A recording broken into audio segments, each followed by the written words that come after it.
I hope आप सब बहुत अच्छे होंगे। स्वागत है आप सभी का मेरे चैनल पे।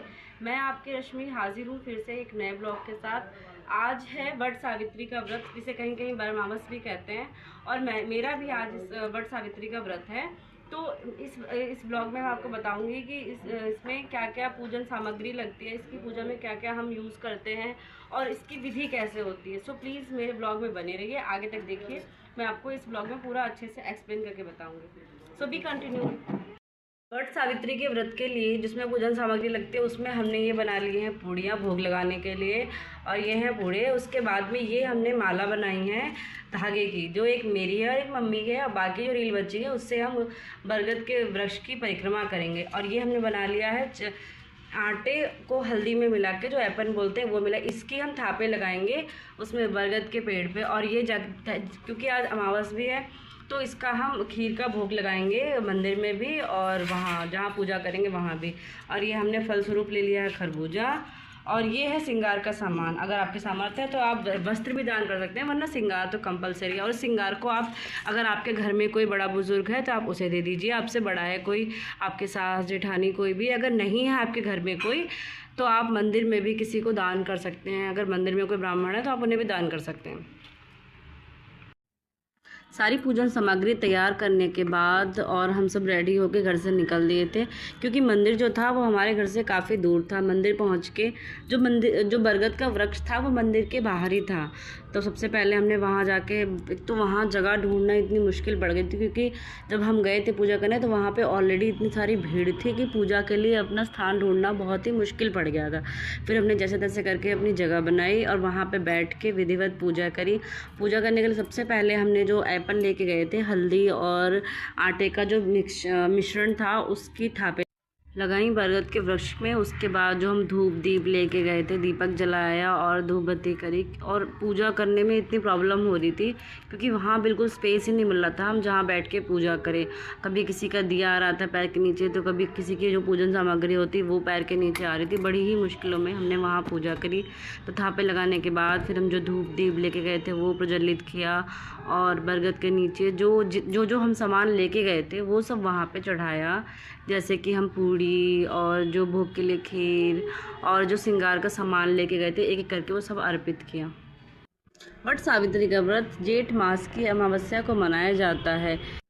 इस दिन सभी विवाहित स्त्रियां सुबह सुबह मतलब नहा धो के 16 श्रृंगार करके वट वृक्ष के पास जाती हैं। अगर वट वृक्ष आपके पास नहीं है तो आप बरगद की टहनी भी घर पे मंगा के गमले में लगा के पूजा कर सकते हैं, लेकिन ज़्यादा अच्छा वही रहता है कि आप बरगद के वृक्ष के पास जाकर पूजा करें और उसके बाद में वहाँ जाके उसकी पूजा करती हैं।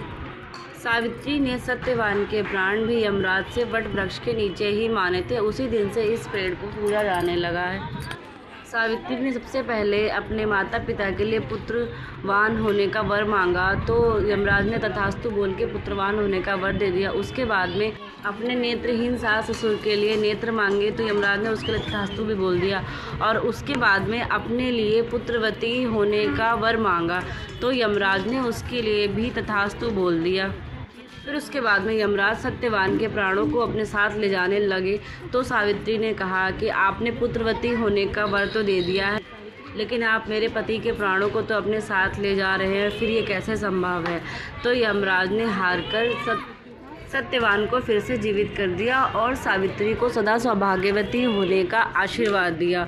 उसी दिन से वट वृक्ष के नीचे ही सावित्री ने अपने पति के प्राणों को मांगा था, तो इसीलिए उसे वट सावित्री भी कहा जाता है। और बरगद का पेड़ है इसीलिए बरमावस भी कहते हैं।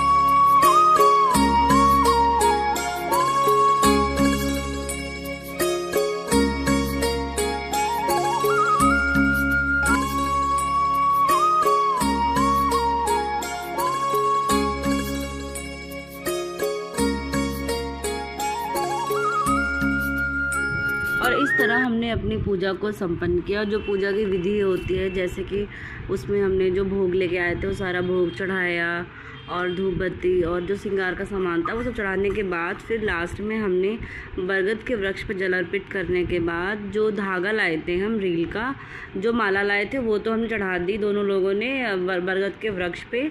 और उसके बाद धागे से लेके बरगद पे गांठ नहीं लगानी है, हमें उसमें फंसाना है।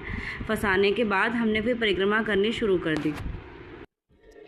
बरगद के वृक्ष पे परिक्रमा करने में बहुत ही प्रॉब्लम हो रही थी, क्योंकि भीड़ वहाँ इतनी ज़्यादा थी ना कि जो लोग कुछ लोग बैठे थे, कुछ लोग खड़े थे, तो उनके ऊपर से धागा निकल रहा था, उससे बड़ी दिक्कत हो रही थी। लेकिन जैसे तैसे करके हमने जो अब आपकी इच्छा है आप अपने अनुसार 5, 7, 11, 21 जैसे कि आपके शरीर में सामर्थ्य है आप वैसे उसके परिक्रमा लगा सकते हैं। हमने 5 परिक्रमा लगाई और उसके बाद में जो धागा बचा हुआ था उसको वहीं जो बरगद का वृक्ष था उसी में फंसा दिया था। और फिर हमने हाथ जोड़ के माफ़ी मांग ली, अगर हमसे पूजा में कोई गलती हो गई हो तो मुझे माफ़ करें और हमारा अखंड सौभाग्य करें। उसके बाद क्योंकि वहाँ पे इतनी भीड़ थी तो वहाँ पे जो माला पहनते हैं या जो हम लोगों के यहाँ चले जो निकलते हैं ना वो वहाँ पॉसिबल नहीं रहा, तो इसलिए हम मंदिर के अंदर आ गए थे।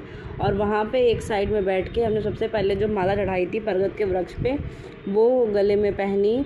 और उसके बाद में जो चने हमने बचाए थे उसे बरगद के वृक्ष की जो कोपल होती है उसके साथ चने और कोपल को एक साथ मिला के बिना चबाए हुए एक साथ सटकने होते हैं और उसके बाद में पानी पीना होता है। फिर हमने वो सटके और उसके बाद में मंदिर में जो ब्राह्मणी थी उनके पैर छुए और जो मेरे से बड़े थे सबके पैर छू के हमने आशीर्वाद लिया।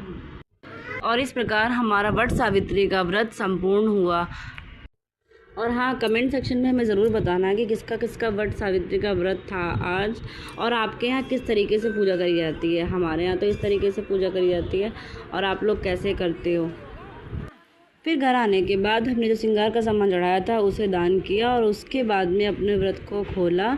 और आज का ब्लॉग यहीं पे एंड होता है। अगर ब्लॉग आपको अच्छा लगा हो तो प्लीज़ चैनल को लाइक करें, शेयर करें, सब्सक्राइब करें।